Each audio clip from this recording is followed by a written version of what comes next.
ndagaruka kuri uyu minisitiri wirukanwe cyangwa se wahagaritswe cyangwa se kiringo cye cyaheza agakurwa mu mirimo. Ndabirabe uyu Mutama waruhagarariye amategeko yose mu gihugu cy'u Burundi, ubwo niwe waruhagarariye inteko ishinga amategeko y'igihugu cy'u Burundi, bakenguza amateka n'abashinga amateka bose wari ubaramukijwe, wari ubajejwe, wari ubafite mu minwe no mu biganza, yirukanwe ku maherere cyangwa se ku mpamvu z'uko nyine adashoboye. Mu busanzwe iyo umuntu yirukanwa nuko atabashije, adashoboye. Tutagendeye ko ari Umutama rero, mpamya ko ni Umutama ariko imyaka arimo ntiyamubuza kuba umugabo w'ijunja cyangwa se wo gukora ibitangaza n'itwumiza, ateza imbere igihugu cyari ku kivi. Ariko ku mpamvu z'uko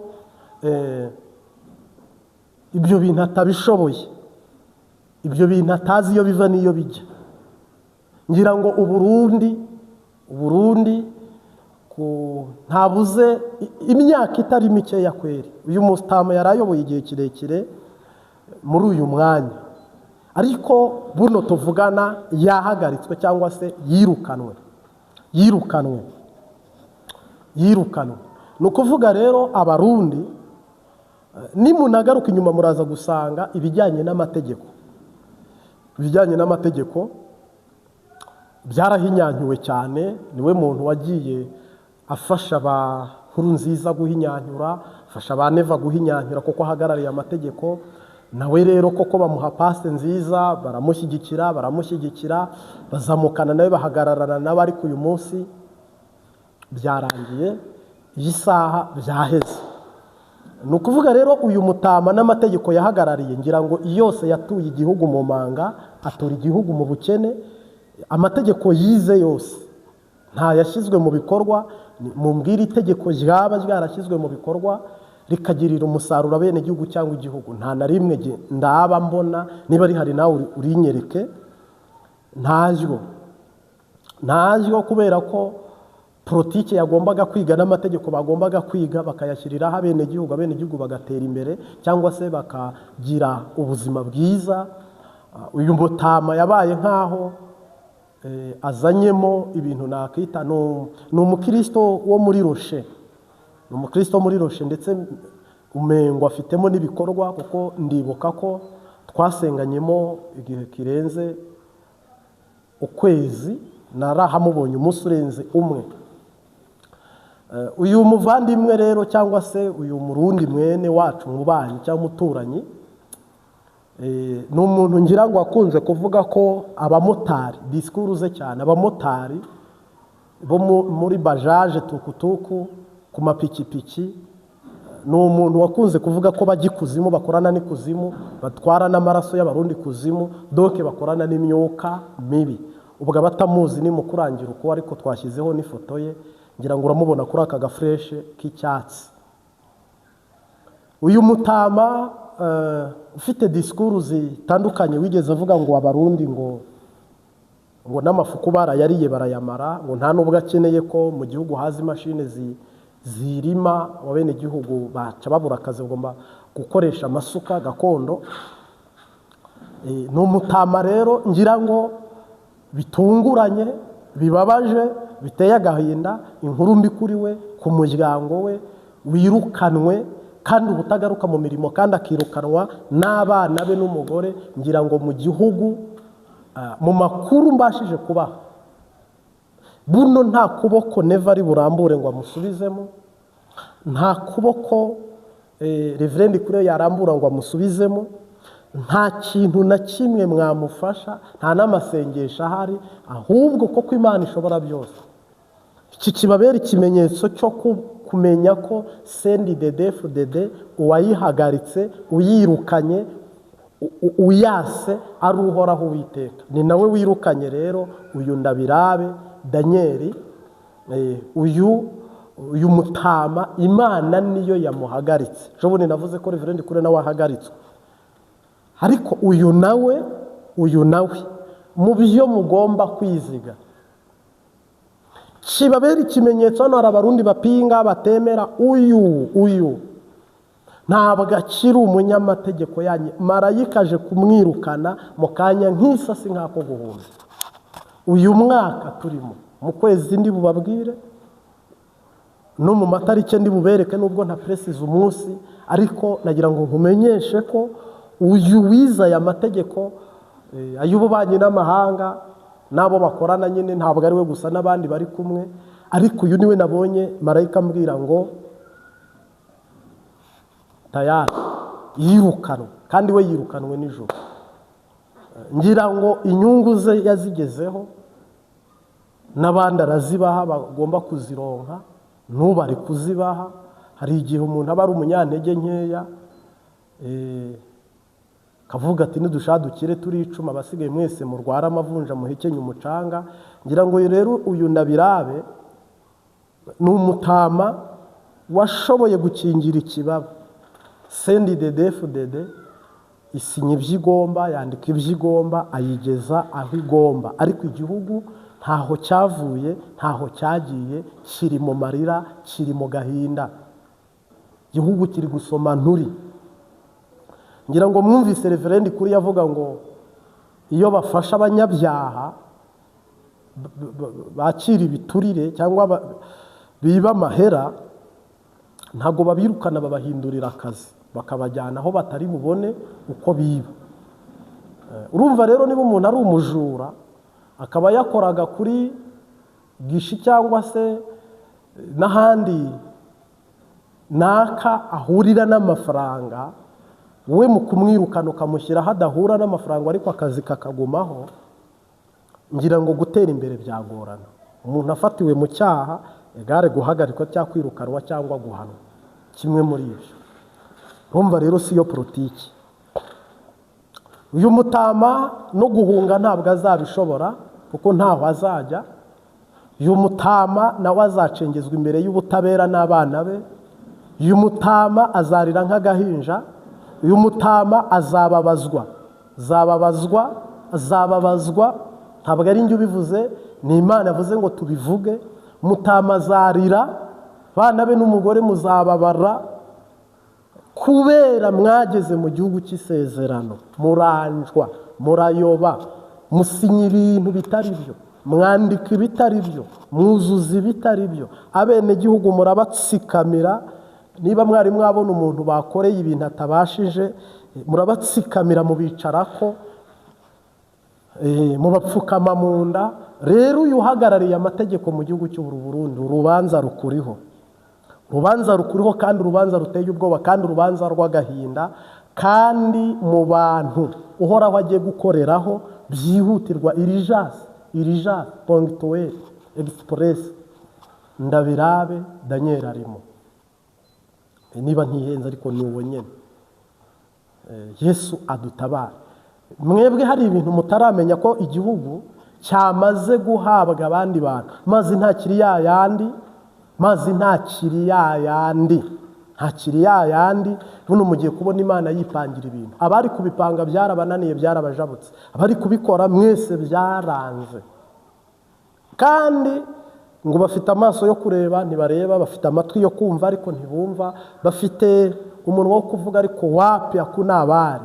Imana imanukiye kwipangira akarere, kwipangira igihugu, kwiyubakira igihugu. Bityo rero harimo abantu bafite umunwa muri bo hahurire. Imana mu kagongana ka ya ndogobe yari ihetse umuhanuzi Baraki na Baramu. Abazi iyo nkuru ngira ngo murabizi. Rero mu buryo bumwe n'ubundi, Uburundi intego nyamukuru ni ukugira ngo igihugu gitere imbere kibe cyiza. Ariko rero abangaba bagipfukamye mu nda kandi abona korwaho, ni ukuri nubwo Bibiliya itubuza kurahira, ariko nk'umuhanuzi ndaguhamiriza ko uruzi rubuzuriyeho, ndaguhamiriza ko uruzi rubuzuriyeho. Hagiye guca uwambaye, hagiye guca uwambaye. Mu Burundi intara zose zifite ubwoba, kandi abenegihugu bari kuvuga ngo gutabarwa kwacu kwava he nimubimbwire. Mana nduburira amaso yanjye ku misozi, mbe gutabarwa kwanjye kwava he mubimbwire. Kuwiteka niho guturuka, ku Mana yaremye ijuru n'isi. Ntizemera ko ibirenge byawe biteguza, ikurinda ntabwihunikira ntisinzira. Imana irinda Abisiraheli, ihora iri maso ntisinzira. Barundikazi, ntabwo gutabarwa kwanyu kurava ku Uwiteka Imana yaremye ijuru n'isi. Bigume canke byorohe, nta hantu ubutabazi bwanyu buri, nta myigaragambyo ihari. Hano hari umuvandimwe njya akunda gushyiraho ubutumwa bwe, uyu uri muri Canada ngira ngo yitwa Bigirimana Nikora. Bimwe byiwe rwose ni sawa, ariko hari n'ibindi jyewe ubwanjye nta muntu Imana iri kubwira ngo ajye mu ibarabara, nta muntu n'umwe Imana ibwiye ngo ajye kurwanya CNDD-FDD. Nk'uko inkuba ikubita, nk'uko umujura atungura nyir'inzu, niko mugiye kubona mu gihugu cy'u Burundi ibintu bihinduye icyerekezo, ibintu bifashe indi direction. Ntabwo biguma uko, siko bizahora bakundwa. Ahubwo mugiye kubona Imana ihindura ibyanze guhinduka. Buno tuvugana rero hari marayika umwami Imana zomeni ya zopa, nta muntu uzazibira Imana. Reverend Nikora avuze ngo abantu bari mu Bubiligi niba mwiyaminiye nimuze dushyire ku ngumi. Neva aravuga ati tujya dukarabye. Mbonerakure ziraririmba ziti igihugu ntigitangwa kirarwanirwa, ariko nk'umuhanuzi nta mpoho n'imwe, dore ibiganza byanjye. Ngiyi Bibiliya n'igitabo cy'indirimbo ndi umukristo. CNDD-FDD rwabuzuriyeho nta maciriro, nta marokokero, nta Imana rwose bakuye ku ngoma. Kandi uko biri bugende kose Yesu nimumurusha ubwenge, Imana nimuyirisha ubwenge, kandi ibyo byose yirabikora mu nyungu z'igihugu en general rusange. Mwebwe rero muhanze amaso u Rwanda, muhanze amaso mama 23, ibi ni abadutumye. Jewe nk'umuhanuzi nkumurije abarundi bamwe banamuka umutima vuba, mwese kuki bitabaye uyu munsi, kuki bitabaye mu gitondo, kuki bitabaye ku mugoroba? Kubera ko kandi birumvikana, urashonje, nta kazi, urarushye, uri impunzi. Of course ngira ngo umuntu wese uri kugise abavuga ngo wampaye Mana nkabyara aka kanya. Uwijyinyo rimereye n'abavuga ati wafashije iri ryinyo rigahagarara cyangwa rikavamo. Ofete rero nta numwe navuga ngo ibyo murimo ni amakosa, ariko mwegera Imana dusenga. Erega iyo Mana dusenga ntabwo izadutererana, erega iyi Mana dusenga ntabwo izadutererana. Senga senga ntacyo uzabura, senga senga ntacyo uzabura, senga senga ntacyo uzabura, senga. Ni ukuvuga ngo aho ibintu bigeze mwebwe murabona nta cyerekezo, nta murongo, nta aderesi imbere y'ishobora byose. Hajya ubona wabuze inzira, hariya mubona mwadugije amaboko, hariya mubona byanze. Iyo Imana ibikora 2015 kudeta igacamo, mwari kujya muvuga ngo iyo turekeraho abadede tuba twarageze aho Tanzania igeze, aho Kenya igeze, u Rwanda aho rugeze. Yarabaretse abadede bariharura, ngira ngo CNDD-FDD umuntu uzavuga ngo babanyaza ingoma, ngo babatwaye ingoma, ngo hari ibyo mwari mugiye gukora, ngo none biciye bihera mutabikoze, oya vraiment uko ni ukuhendana, uko ni ukubeshya. Ntacyo Imana itakoze, nta n'icyo uhoraho atakoze. Imyaka 20 vraiment niyo ishyaka ryanyu Imana yabonye ko ridashoboye nyine, kubera ko mwebwe mufite jenda, ntabwo mushyiraho ubishoboye, muranoma mugashyiraho uwo mwe mushaka. Ntabwo musenga ngo Imana ibatorere, mwe muritorera, kandi mukareba abasirikare bakaba aribo batwara. Rero Abarundi ubutayu buraheze, ubutayu buraheze, ubutayu burarangiye. Kandi Umurundi ahari asenge areme. Ntabwo Imana yisubiyeho, Imana ntiyivuguruza, Imana ntivuga ngo kuki byanze, oya, ngo oya. Uhoraho ushobora byose, usumba byose, aje gukora ibimenyetso n'ibitangaza n'utwumizi. Cinaragwana ribarikiwe. Rero uyu ndabirabe sabwa ari rimwe si kabiri. Imana bundi namubwiye azi ko Imana ivuga, ni umunyamasengesho uzi Imana mu rwego rwe no mu bushobozi bwe. Mutama, nta muntu n'umwe wambwiye ngo nguhanurire, nta n'umuntu n'umwe wambwiye ngo ubutumwa mutambutse. Ni Imana yaremye ijuru n'isi, yambwiye ngo mbikubwire ko ikiringo cyawe giheze, manda yawe irangiye, uri mu bahagaritswe, uri mu birukanwe, uri mu bakuwe ku rutonde rw'abanyamategeko. Kandi ntuzatembagara wenyine, hari n'abandi banyamategeko muri kumwe muzajyana. Nuko wowe uyahagarariye, ubundi Yesu yaje mu rusengero ahera kuri pasitori uri imbere, yaza mu rugo rwawe agahera ku mutwe w'urugo, agakurikizaho umufasha w'urugo, yasanga hari ipfubyi agahera ku ifura ajya kumuherereza.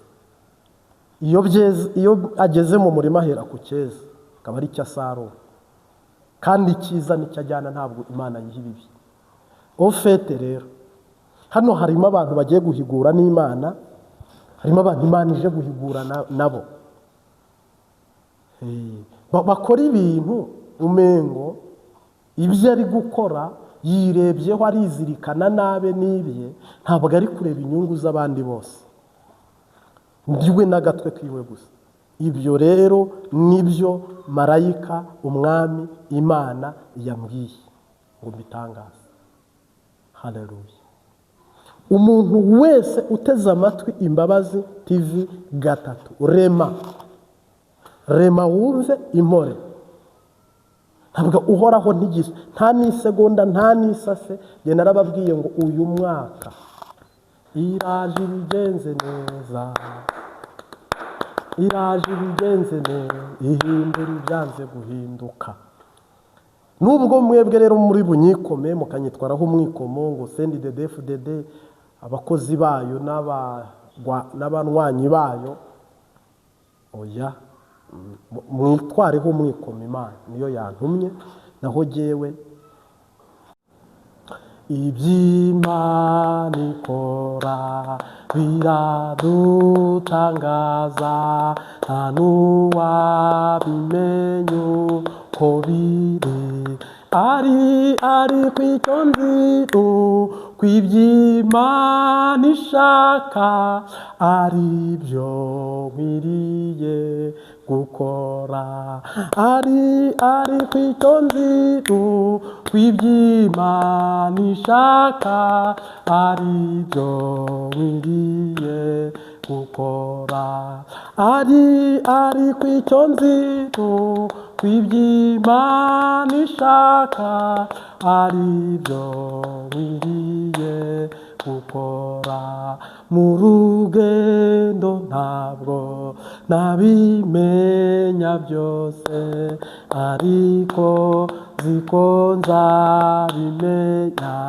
Ni kuko iturizwa n'ibyago biriho, kandi ari byo mu gihe gito nikukiturizwa n'ibyago biriho kandi ari byo mugi gito Yesu nzi kufita magari ibihumbi harimo niyo wangeneye icyo wamitiye muntu kugira ngo zagere bijura mahoro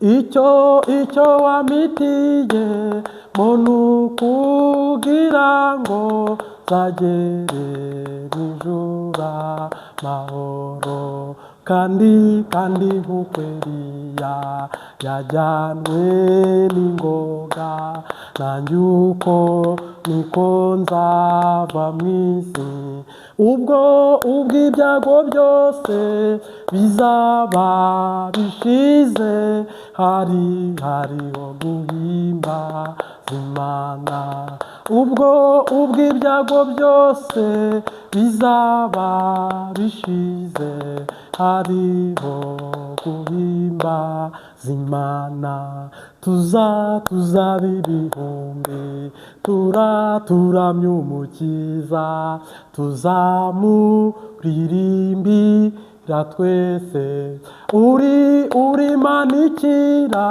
ntukamuri byose ku buntu n'inamo tugira uri manikira ntukamuri byose ku buntu n'inamo tugira ubu negereje kandi nihanganye kuzasobanukirwa byose mfite ibyiringiro bifite ubugingo mfite umugabane mw'ijoro mfite ibyiringiro bifite agakiza mfite umugabane mw'ijoro mfite ibyiringiro bifite amahoro mfite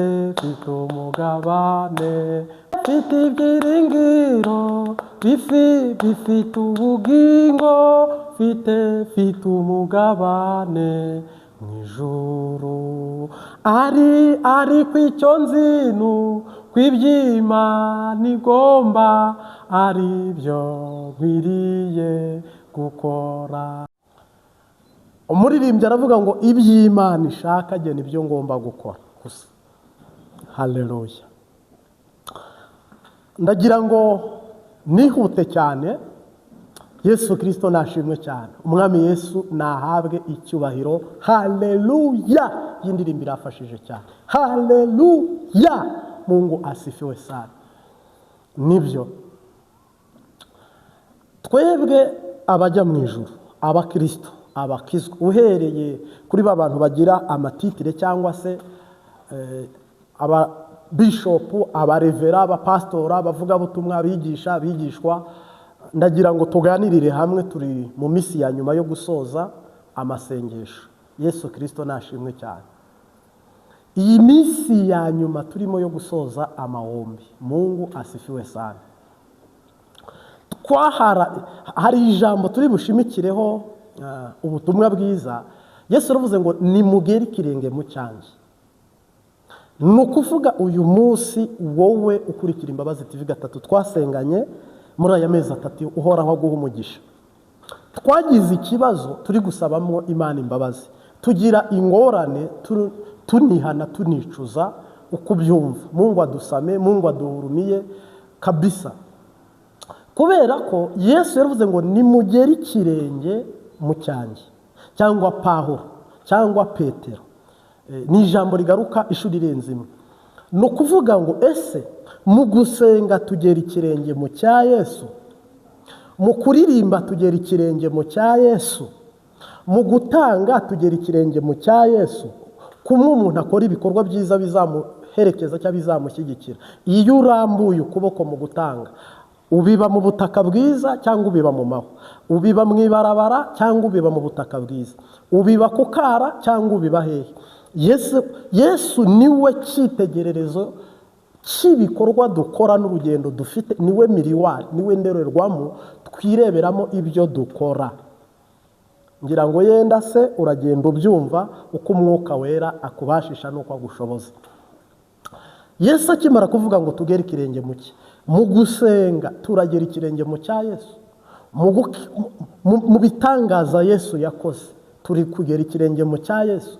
Tugeze mu bihe bibi by'ubuhenebere Pawulo yanditse aravuga ngo mu bihe bya nyuma. Ariko ibi bihe bya nyuma ntabwo yabivugaga kuri twe bizera bamenye Imana, twe bahamya oya, ahubwo yabibwiraga ishengero yose ko izanyura ahantu hagoye cyangwa haruhije. Ariko ibyo byose Yesu yari abizi, yaduhaye ubushobozi bwo kuhanyura. Nta muntu wakubwira ngo genda hejuru y'inyanja nta bwato ntaki, ubwo yaguha ubushobozi bwo kuhatambuka. Mungu asifiwe sana. Ikintu rero kibabaje cyatumye mvuga ngo Mungu adusame, buno mu rusengero uricarana n'umurozi. Mu iteraniro Yesu yayoboye ntabwo byemewe ubundi gusengana n'abarozi. Dufite mwuka wera twaramuhawe. Buno umuntu arabatizwa arwaye abadayimoni, ntabwo byemewe kubatiza umuntu urwaye abadayimoni. Itorero aho riri kujya, abapasiteri bamwe n'abatutsi abandi n'abahutu, ntabwo ubwo simpamya ko turi kugera ikirenge mu cya Kristo. Buno umuntu utanga n'uhabwa, ibyo bintu ntawe ubitekerezaho. Babikora mu gifamiliye, babikora ko basangiye ishuri, intebe y'ishuri, ko bazinanye, ariko ntabwo baharanira kubiba mu butaka bwiza. Yesu yababwiye mubitse ubutunzi bwanyu aho imungu n'ingesi bitagera. Ngewe urama ko tuvukana, ngewe ndaguha ko tuzinanye, twarabanye, donc ni ibintu bigoye biruhije cyane. Mungu asifiwe sana. Niho rero tugera tukavuga ngo none abigisha, indongozi ziyoboye amadini n'amashengero n'amatorero, niba batari kugera ikirenge mu cya Kristo, abo bayoboye babajyanye. Niba ari impumyi, ukurongoye akaba ari impumyi, urumva wowe ari bukujyane he nawe atazi ahagiye. Niyo mpamvu intege nk'iyo zibishe barondeza impano muri Nigeria no muri Uganda, Tanzania n'ahandi zikora ibitangaza. Mu by'ukuri na Yesu yakoze ibitangaza. Haleluya. Buno rero bya bihe bibi turimo bigoye kandi biruhije, ari nabyo hano nagarukaho mvuga ngo tube maso, tube maso, nuko dufitanye urubanza n'Imana. Umuntu ararwara sida ari mu rusengero, ntacyo twamufasha. Umuntu arwaye hepatite, arwaye mburwa, arwaye kasa, arwaye n'izindi ndwara zikomakomeye, nta bushobozi dufite bwo kumukiza. Muri twebwe nta bushobozi dufite bwo kumukiza, kuko natwe ntidukize, ntabwo twikijije. Buno ugiye kubwiriza umuntu witwa Siyoni, cyangwa ukajya kubwirizwa Diribera y'abatwa Rujugiro umuhisi akiriho, cyangwa turebe n'abari ukaza kubwiriza Sina Gerard, cyangwa ukajya kubwiriza n'abandi baherwe batandukanye ariko bafite amahera bateye imbere. Biragoye ko bababwira ukuri, ababigisha Imana yoherezayo ntabwo bababwira ukuri, kwanga gutakaza ikigira 10 n'amashikanwa asoromayo. Kandi nanone uko kuri nubwo wanze ko kumubwira nuko utakuzi. Mu busanzwe ijambo ry'Imana Yesu ravuze ngo kujya mu ijuru kumugwiza atunga bikomeye kuruta uko ingamiya yica mu izuru ry'urushinge. Noneho aragaruka aravuga ngo tanga ibyo ufite byose ubihabakene uzunkurikire. N'uwari umusabye ubugingo cyangwa se ijuru. Byaramugoye mwese murabizi. Uyu munsi wa none rero kinaragwana ribarikiwe. Kiriya gisata ubona Siyoni yubatse cyo kumugwiza atunga, hari ikindi gisata atubatse ari cyo ukwiye kumwigisha no kumwereka, ukamukora ku maso. Mwuka wera wemeza abisi by'icyaha, akabona ko ari umutindi wo kubabarirwa, akakuguraho itarano nzima zitabora zidapfa, ari bwo bugingo bwa Kristo. ni ukuvuga ngo kiriya gipande yubatse ni byiza, ni amahoro, tera imbere nk'umuzinga Siyoni. Ariko hari igice mutanzeho akarorero, hari igice cy'iby'impembu cy'iby'umwuka cy'umuntu uzabona Imana kuri Siyoni wasanga ari umukene. Uriya muntu uzabona ijuru wasanga ashonje, wasanga amerewe nabi, wasanga Siyoni nta mufasha afite umufasha w'umubiri, aba twese tugira, ariko uw'umwuka. Numubwiriza rero igice wagakwiye kuba umwigishaho unamwereka ni kiriya. Muze mureberere ikosa abavugabutumwa dufite. Ntabwo tubasha kubwiriza abagwizatunga ngo bagire agakiza nk'ako Aburahamu yari afite, bagira agakiza nk'ako Yobu yari afite. Turabigisha ariko ntidutoneke, ntitubabaze, tutiteranye, kuko araguha imodoka. Ngira ngo rero ni ugutanga serivisi mbi. Abakozi b'Imana niwumva avuze ngo Imana itubabarire, hari gutangwa serivisi mbi. Niyo mpamvu abari mu Burayi batuye amashikanwa menshi ntibamenya aho bayatuye, babiba mu nzira, bandi babiba mu mahwa. Amashikanwa yabo na n'ubu bya bibazo biracyameze uko byari bimeze. Noneho abari muri Amerika nabo nuko byagenze. Nakayamuhaye amaturo basengane, nakamuhaye ayandi basengane, nakamuhaye ayandi, ariko abo bose barayariye ntibyakemuka. Mu busanzwe ishikanwa rishobora gukiza umuntu, kuko ubundi amasengesho ari mu buryo butatu. Ushobora gusengesha imihigo, ushobora gusengesha kwiyiriza ubusa, ushobora no gusengesha ibimazi. Byose biremewe. Kandi ntabwo amasengesho yose yakurwaho ntabwo ibigeragezo byakurwaho nuko wahize gusa. Akarorero witwa Yakobo yarahize, arango shinzi ibuye ndagiseguye n'umugisha nzatanga 1/10. Arumvirwa, iryo n'isengesho ry'umuhigo. Ana aravuga ngo numpa umwana nzamutura inzu yawe, ahabwa Samweli, iryo ni ry'imihigo. Ariko Salomo yatambye ibitambo, nawe Imana iramubwira ngo saba icyo ushaka cyose. Donc ubu ni Salomo, Mungu asifiwe sana. Yesu aravuga ngo twara ishikanwa wiyereke abatambyi. Yego, nabyo birakora.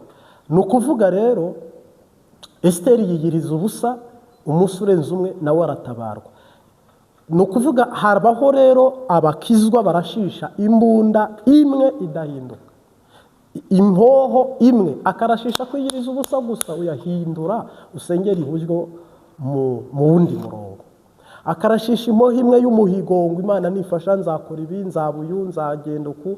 Hindura unakoreshe ibimazi, nabyo birakunda. Ikibazo rero usenga n'usengerwa ntibahuje umutima. Yesu yaravuze ngo 2 cyangwa 3 bahuje umutima nzururuka ku bana nabo. Nuko rero uyu munsi wa none natwe turi kugera ikirenge mu cya Kristo. Ese twageze ikirenge mu cya Kristo cyangwa twageze ikirenge mu cya Kayizari, cyangwa turi kugera ikirenge mu cy'abisi, cyangwa turi kugera ikirenge mu by'uyu mubiri, cyangwa turi kugera ikirenge mu by'iyisi cyangwa mu bya Shetani? Kuko niba umuntu avuga ngo gera ikirenge mu cyanjye, tugomba kumwigana kuri buri kimwe cyose. Ni nako mubona abasirikare bari kuri patrouille bagenda, burya umwe agenda mu ntambwe y'undi. Natwe mu gakiza Yesu ni uri imbere, niwe nzira n'ukuri n'ubugingo. Iyo utakurikiye kiriya kirenge cya Yesu mu byo yanditse yasize adushyiriyeho akarimbi tutarenga, ubwo ba winjiye mu mubiri cyangwa kwa Shitani cyangwa mu isi. Niba utari kugera ikirenge mu cya Yesu, ufite ahandi uri kukigera. Nk'umukristo, nk'umukizwa, Yesu aravuga ngo nimugere ikirenge mu cyanjye. Turakigera mu gusenga, turakigera mu bikorwa, turakigera muri byose, tureba ko byuzuye. Kandi tera ikirenge urebe ko kigoroye, rambura ukuboko ureko. Donc ibintu byose bikorerwa muri Kristo, ariko Mwuka Wera akabigenzura, akabiverifiya ko ibyo bintu bikozwe neza, bipanze neza. Natwe rero turi mu masengesho y'amezi 3 turi busoze kuwa Mungu ndetse no kuwa mbere. Ubwo dimashi hendi kubumva ururimi rw'Igifaransa, kandi ndahamya ko hafi y'abakurikira Imbabazi TV 3 murarwumva. Ofete rero ubwo muri aya masengesho tuzasoza, ntanzemo iri tangazo naryo muzarigendereho. Uhoraho adushoboje tuzatambutsa ubutumwa bujyanye no gusoza amasengesho rendi, uzabukurikire y'amezi 3, turebe ibyagezweho, turebe ibitagezweho, dushimire Imana, tunigaye, tunasabe. Niko Bibiliya yanditse. Gusenga kwacu dutangira dushima, tugakomerezaho kwihana, tugakomerezaho dusaba. Nuko Bibiliya ibitegeka, natwe bizaturanga ibyo bintu. Irindi tangazo ririmo rero, niba warashoboye kwiyiriza ubusa, nanjye narabikoze rwose, nka Trimurida ku Mbabazi TV 3 narabishobojwe na Kristo. Uzafate n'ikiro cy'umuceri cyangwa ni 5000 cyangwa na 10000 cyangwa narenzayo, niba waratangiranye natwe aya masengesho kumva wizeye ubuhanuzi natuyemo ko waba umuragwa muri byo. Yesu narakubwiye ngo turi kugera ikirenge mu cyaravuze ngo nimusenga mwiyirije ubusa, mufate ibyo mwari kurya muha abakene cyangwa muhe abadashoboye. Yego, hano rero uzareba umuntu muturanye cyangwa mwegeranye ariko wo mu nzu y'Imana, numara ufate muri uku kwezi urebemo n'ibiro 3 by'umuceri cyangwa 5000. Udafite afite umutima gusa, uzareba usura, musengane, usoreza huru, mubwire ngo narinje kugusura, turi gusoza amasengesho y'amezi 3. Navuzemo ubutumwa bwiza bwaragufashije, nararirimbye, ndasenga, ndahanura, waranezerewe, warahimbawe kubera Imana. Uhoraho akumezagirire cyane. Rero nubu iri tangazo ntambukijemo hano, Yesu Kristo nashimwe. Nyemerera uzigore kandi binakugore, ugire igikorwa cy'urukundo ukora mu gusoza. Ubwo wagikora samedi, dimanche, rendi, ntugomba ko harenza, kikaba cyakozwe. Hama kuri WhatsApp uzandika ushima Imana, niba hari ikimana gukoreye, ndetse nihagira n'uwifuza gutambutsa ubuhamya hano, tuzamuha umwanya tubucishe ku Mbabazi TV 3 bose babwumve. Yego, ushobora kohereza audio kuri WhatsApp, hama twe tukayitunganya tukabigushyirira ku Mbabazi TV 3. Ibyo birashoboka. Ikindi, nanjye narasenze, Uhoraho nagufasha tuzasoreza amasengesho i Getsemani, nagufasha uzadushyigikire mu gusoza ya masengesho. Natwe harimo abo tugiye tuzi twihereyeho bafise ingorane mu buryo butandukanye. Nanjye uzangurira amata cyangwa inyama mu gusoza amasengesho, cyangwa se n'ikindi gikorwa wadushyigikiramo mu kujya gusenga dusoza. Biradusaba kwideplasa urugendo rurerure, ndetse tukaba tunarenza umwe, nubwo mu mwuka nyine Yesu aravuze ngo imisozi itandukanye myinshi ariko iriho intama, ariko umwungeri we n'umwe. Ubwo turagiriwe ku misozi itandukanye ariko umwungeri n'umwe ni Kristo. Nubishobozwa rero uzadutera inkunga mu gusoza aya masengesho. Natwe turifuza kuba twahamagara n'umuntu 2 cyangwa 3 cyangwa 5, tukabagurira n'umuceri, tukababwira ngo Imana twasenze, Umwami Yesu twizeye, Mwuka Wera watuyoboye, gusenga kwiyiriza ubusa kwacu bigaburiye abakene, bifashije abakene, kandi ni ibikorwa byiza tuzasanga mu ijuru. Nubikora uharaniye kubiba mu butaka bwiza. Ubwo uratera inkunga Imbabazi TV 3, ubushobozi nibuboneka tuzafasha abakene barenze umwe. Nibubura nabwo hano freedom. Paulo yaravuze ngo utange uko umutima wawe uguhata gutegeka. Yego, Imana yagutegeka gutanga ibintu bikomeye cyangwa bihambaye, wanategekwa gutanga ibiciriritse nabwo ku rwego rwawe. Ariko tukwifurije, tugusabira umugisha ko wabanye natwe ugatangirana natwe. Rero nuko iyi ndwi turi muri uwo murongo wo gusoza amasengesho. Ni itangazo twifuzaga kubagezaho aho muherereye hose. Wifatikanye natwe, ugendane natwe muri uyu mwaka. Ibi byose bigomba gusohora. Icyo wizeye wumva ubutumwa bwiza bwatambutsa ugomba kukibona. Yego, ni itangazo rero rireba umuntu wese ukurikira ukunda Imbabazi TV gatatu, turagushimiye aho uherereye hose. Inkunga yawe mu buryo ubwo ari bwo bwose, nimero iriho, ngira ngo n'ubwa mbere mvuze nimero, ariko ni iki gikorwa dushaka gushyigikira tukagisoza neza, dusangira n'abantu, twishimana n'abantu, tunanezerwa ko aya mezi 3 yatangiye amahoro akarangira ayandi. Uhoraho akumezagirire cyane.